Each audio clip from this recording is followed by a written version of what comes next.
मुझे लगता है अमृत तो सिर्फ भाजपा वालों को ही मिल रहा है। अमृत के बाद बाकी चीजें जो बच रही है वो देश के लिए है। ये अगर उल्टा होता कि देश को अगर अमृत मिलता तभी इंपॉर्टेंट होता। आप सीधे सीधे किसी भी आम आदमी के लिए 3-4 चीजें इंपॉर्टेंट होती है। सबसे पहला कि क्या उनके बच्चों को रोजगार मिल रही है, दूसरा कि क्या देश में न्याय व्यवस्था ठीक से काम कर रही है, और तीसरा इंपॉर्टेंट चीज है कि क्या किसान, इंडस्ट्रीज ये सारे खुश है। इन्फ्लेशन जो प्राइस राइज है वो बहुत ज्यादा है, ऑल टाइम हाई जा रहा है। आप इन फॉरेन डायरेक्ट इन्वेस्टमेंट ले लो या इन्वेस्टमेंट ले लो किसी भी तरीके से, वो कम हो गया है। इंडस्ट्रियल प्रोडक्शन कम हो गया है, फार्मर्स अनहैप्पी है। तो ये सारी सिचुएशन को गवर्नमेंट को एड्रेस करना पड़ेगा। और मेरा सबसे इंपॉर्टेंट पॉइंट ये है कि आप छोटे छोटे टेम्पररी मेजर्स लेने के बजाय अपने विजन को देश के सामने रखिए कि आप ऐसे देश को ले जाना चाहते हैं और उस विजन को अचीव करने के लिए आपने क्या क्या आइडियाज और क्या क्या स्टेप्स लिए, उस पर डिस्कशन होना चाहिए। ओवरऑल रहता क्या है कि छोटा सा ये कर दिया, छोटा सा वो कर दिया, ये छोटे छोटे पैच ऑफ वर्क से देश आगे बढ़ने वाला नहीं है। और पिछले 10 सालों से सरकार की जो क्रियाकलाप है और कार्य प्रणाली को अगर आप देखोगे, उसमें लगता है यही है कि इनका फोकस विपक्षी दलों को जेल में डालने में, दूसरों को खत्म करने पे है। कंस्ट्रक्टिव तरीके से इनका फोकस नहीं। मेरी उम्मीद है सबसे पहले देखिए, दिल्ली का सबसे पहले तो जो शेयर दिल्ली को मिलता है फाइनेंशियल असिस्टेंस का, वो बढ़ना चाहिए, क्योंकि दिल्ली अपनी तरफ से बहुत ज्यादा पैसा देती है और दिल्ली को इन रिटर्न पिछले कई सालों से एक लिमिटेड अमाउंट ही मिलता है, तो वो इंक्रीज होने चाहिए।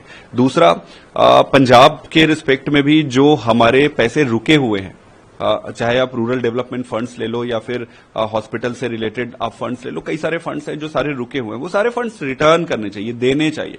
जब तक आपके स्टेट्स स्ट्रांग नहीं होंगे, देश कैसे स्ट्रांग होगा? तो एक तो ये है।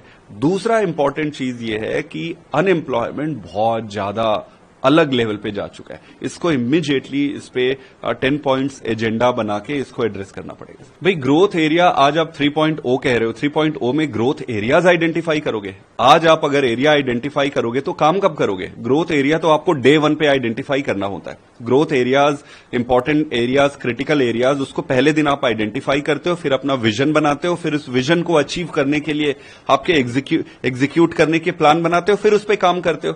बड़ा सिंपल सी चीज है। आप बचपन से जब बजट सुनते आ रहे होगे तो 3-4 चीजें ही आप सुनोगे कि यहां पे गरीबी बढ़ गई, महंगाई बढ़ गई, बेरोजगारी बढ़ गई। ये सारी चीजें आज भी है। सरकार को ये बताना चाहिए कि भाई बेरोजगारी को एड्रेस करने के लिए मैंने ये 10 पॉइंट एजेंडा है, टाइम बाउंड तरीके से इसको फॉलो करेंगे। महंगाई को रोकने के लिए ये 10 पॉइंट एजेंडा है, इसको ठीक करने के लिए इसको ऐसे फॉलो करेंगे। बच्चों के लिए, स्टूडेंट्स के लिए जो ये पेपर लीक्स हो रहे हैं, किसानों के लिए जो उनकी जरूरतें हैं, ये सारी चीजों को आप 10 पॉइंट रखो। 10 पॉइंट को टाइम बाउंड तरीके से कैसे इंप्रूव करोगे, उसके विजन देश के सामने रखो, तब जाके देश बढ़ेगा। पहले इसको डिटेल में स्टडी करते हैं, डिटेल में समझते हैं। वो समझने के बाद फिर जो देश के लिए जरूरी है, जो चीजें, कई सारी चीजें सरकार को बड़ा अच्छा तरीका पता है चीजों को, इंपॉर्टेंट चीजों को दबाने की।